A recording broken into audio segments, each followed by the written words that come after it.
Hi friends, good morning. చూడండి, ఈ పక్క చేపల పులుసు రెడీ అవుతూ ఉంది.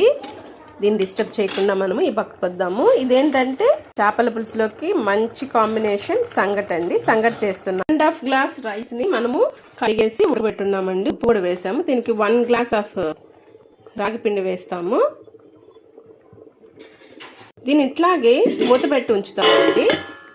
చూద్దామండి, ఇది బాగా ఉడిపోయింది. దీన్ని కలుపుతారు. ఇప్పుడు చూడండి, మా హస్బెండ్ ఇప్పుడు దాన్ని కలుపుతారు బాగా. ఇది కలపాలంటే కొంచెం బలం ఉండాలి.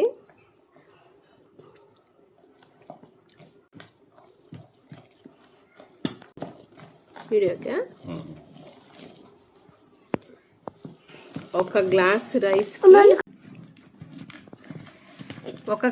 రైస్కి 6 గ్లాస్ వాటర్ పోసాను.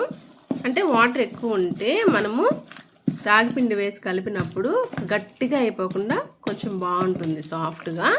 అట్లా కాకుండా వాటర్ తక్కువ వేస్తే గట్టిగా అయిపోతుంది. ఉడికాక మనము రాగి పిండి వేసుకున్నామండి. సూపర్, పర్ఫెక్ట్ వచ్చింది. పర్ఫెక్ట్ స్మెల్, అరోమా చాలా బాగా వస్తుంది. దాన్ని తీసేసి ఇప్పుడు మనము నీళ్ళు వంచేసి వాటర్లో కొంచెం వాష్ చేసుకుని బౌల్ని, అంటే చెమ్మ తగలాలి. ఇప్పుడు సంగటి ముద్ద చేస్తారు. చూడండి, చాలా చిన్న ముద్దలు అంతే. అట్లా తిప్పేయడమే. ఇంతే, సంగటి ముద్ద రెడీ. ముద్ద విత్ చేపల పులుసు రెడీ అయిపోయింది.